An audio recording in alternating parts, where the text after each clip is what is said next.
Terima kasih Bagan Serai. Pertama, memang dirujuk kepada Kebawah Duli Yang Maha Mulia Yang di-Pertuan Agong. Dan Yang Pertuan Agong memberi pandangan supaya keputusan, semua keputusan harus terikat dengan keputusan Majlis Raja-Raja Melayu. Iaitu Allah tidak boleh digunakan di Semenanjung dan kelonggaran diberi di Sabah dan Sarawak. Jadi tidak timbul sama sekali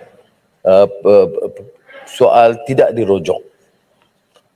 Dan keputusan yang dibuat oleh Jemaah Menteri pada 7 Februari adalah memperaku, dan ini diminit dalam mesyuarat Majlis Jemaah Menteri, memperaku keputusan dan nasihat Yang di-Pertuan Agong selari dengan keputusan Majlis Raja-Raja Melayu, iaitu nama Allah tidak boleh digunakan walaupun ada pandangan-pandangan peribadi yang lain.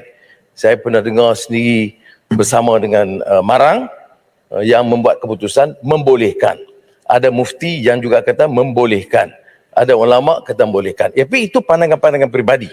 Pandangan yang diterima pakai, yang diterima oleh kerajaan hari ini dan sebelum ini pun, iaitu nama Allah tidak boleh digunakan oleh bukan Islam. Baik.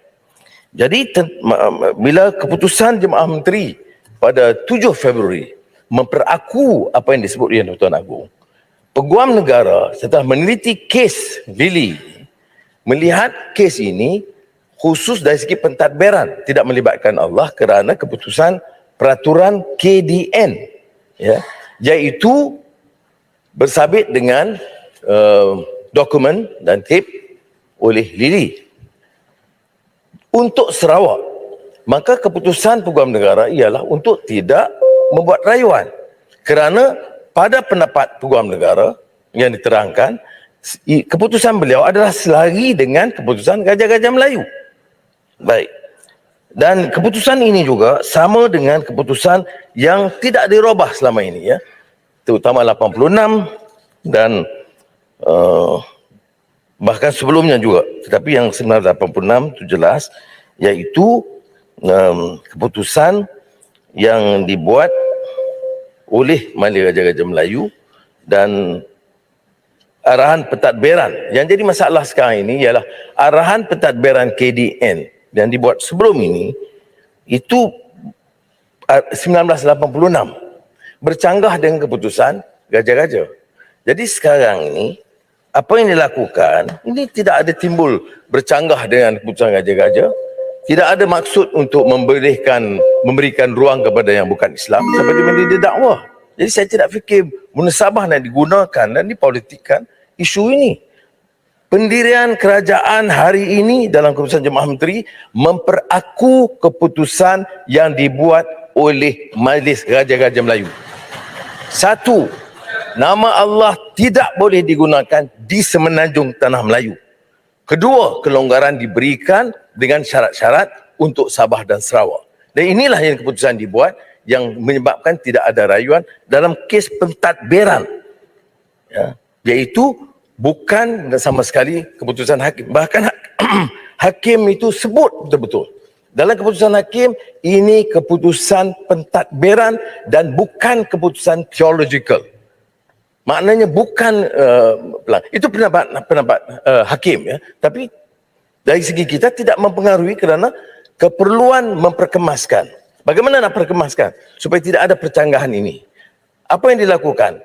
Tuanku Yang di-Pertuan Agong memperkenan supaya Ketua Jemaah Menteri, dan kita akan rujuk kepada Majlis Kemajuan Islam yang dipengungsikan oleh Kebawah Duli Yang Maha Mulia Tuanku Sultan Selangor, akan memberikan beberapa pandangan memperkemaskan peraturan ini supaya keputusan muktamad tidak boleh dipakai di Semenanjung, boleh dengan ruang tertentu, syarat tertentu Sabah dan Sarawak, dan insya-Allah akan dibentangkan dalam mesyuarat Raja-Raja Melayu pada bulan Julai nanti. Dan saya tidak ada perbezaan pendapat kerana yang diputuskan oleh mahkamah, sama ada mahkamah di Borneo atau mahkamah tinggi di sini, adalah berdasarkan dua peraturan yang bercanggah, iaitu peraturan KDN yang dibuat dulu, bukan dibuat oleh kerajaan sekarang. Jadi apa yang perlu dibuat seperti mana yang disebut oleh Bagan Serai ialah untuk kerajaan memperkemaskan supaya tidak ada peraturan yang dilihat bercanggah dengan keputusan Raja-Raja Melayu. Itu saja. Jadi sekarang ni kalau tanya saya tentang keputusan mahkamah, itu bukan bidang saya. Tapi yang saya boleh buat dari sudut kerajaan dan keputusan Jemaah Menteri, tetap dengan keputusan Raja-Raja Melayu tidak boleh sama sekali di Semenanjung, Tanah Melayu, dibolehkan dengan syarat-syarat tertentu di Sabah dan Sarawak. Jadi yang Berhormat Bagan Serai, apa yang kita akan buat, yang akan lakukan ialah memperkemas supaya tidak ada kekeliruan ini. Ya, tidak, maknanya kalau ada apa-apa keputusan termasuk 86 atau 82 di mana tidak ada jelas, dan juga peraturan KDN tidak jelas tentang kedudukan dan bidang keputusan yang dilihat mengelirukan atau bercanggah, maka ini harus dibetulkan. Jadi apa yang kita buat di sini sementara itu, ya sekarang sementara itu keputusan kita adalah untuk mematuhi sepenuhnya keputusan Raja-Raja Melayu mengenai Allah di Semenanjung dan ruang di Sabah dan Sarawak. Dan atas cadangan atau pandangan Yang Berhormat Bagan Serai tentang kes-kes itu, saya ambil maklum supaya kita dapat perbaiki. Seperti kalau kita teliti peraturan Yang Berhormat Tampin, nota yang dibuat oleh mantan Timbalan Perdana Menteri ketika itu hanya nota, dan bila diteliti bersama dengan arahan peraturan KDN ada percanggahan. Saya setuju. Sebab itu apa yang diarah oleh Jemaah Menteri sekarang ialah melihat keseluruhannya semua peraturan, sama ada Akta Mesin Cetak, arahan KDN, keputusan-keputusan Jemaah yang Menteri yang lalu sekiranya menimbulkan kekeliruan. Jadi apa yang kita lakukan sekarang ialah memperkemaskan. Nah, inilah yang saya kemukakan kepada Kebawah Duli Yang Mulia Yang di-Pertuan Agong, yang kemudian baginda perkenankan, iaitu ambil semua peraturan-peraturan yang lama, sebahagiannya harus dipindah, sebahagiannya harus dibatalkan. Tetapi yang penting apa? Hari ini kerajaan sekarang memutuskan supaya tunduk sepenuhnya kepada keputusan Raja-Raja supaya tidak ada kekeliruan dan kekhilafan sama sekali. Dibuat pada tahun 86, tidak pernah dipindah oleh Kerajaan Barisan Nasional, Kerajaan Perikatan Nasional, sehinggalah sekarang Kerajaan Perpaduan nak pindah supaya diperjelaskan. Okey, itu jelas. Perkara ini berlarutan. Peguam negara berpendapat sekiranya jelas keputusan Jemaah Menteri dengan perakuan baginda Yang di-Pertuan Agong bahawa patuh kepada keputusan Raja-Raja Melayu, maka Peguam negara berpendapat rayuan itu bertentangan dengan keputusan yang awal dibuat oleh Raja-Raja Melayu. Jadi sebab itu Peguam negara mengambil keputusan sedemikian. Saya dah jelaskan. Tapi yang penting ialah Peguam negara berpendapat kes lemah kerana peraturan yang dikenakan yang dibuat oleh KDN. Maka keputusan yang dibuat atas pandangan Peguam negara dan serta dirujuk pada dan Yang di-Pertuan Agong ialah memperkemaskan, kalau tidak kita buat rayuan, kes bangkit lagi kerana ada kecanggahan.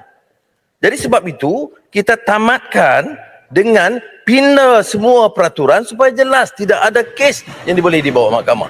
Bagi saya ini lebih satu yang jelas, yang kekuatan. Apa yang lemahnya?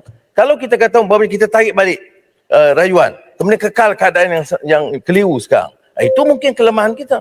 Tapi kita tarik untuk perbetulkan. Maknanya tidak ada mahkamah yang boleh membuat keputusan bercanggah dengan keputusan yang dibuat sekarang. Jadi semua peraturan termasuk KDN yang nampak lemah dan memberikan ruang supaya boleh dibawa ke mahkamah, itu akan dibatalkan dan ditarik balik. Saya fikir tidak ada permasalahan di sini. Kalau rakan-rakan di sebelah sana ambil tindakan objektif, apakah tidak wajar kita sekarang ambil keputusan? Kerana Peguam negara berpendapat rayu boleh tetapi bertentangan dengan keputusan Raja-Raja Melayu. Kemudian kes bangkit lagi. Terutama kerana Pegawai Negara berpendapat kes itu lemah. Maka akan bawa lagi kes, tak selesai. Jadi bagi kita dalam kerajaan perpaduan sekarang, ambil keputusan, minta perkenan raja-raja, semua yang bercanggah dan bertentangan peraturan-peraturan yang kita baca, yang belum tahu, dalam semua akta dan peraturan, kita batalkan sekiranya bertentangan dengan keputusan yang disebut tadi.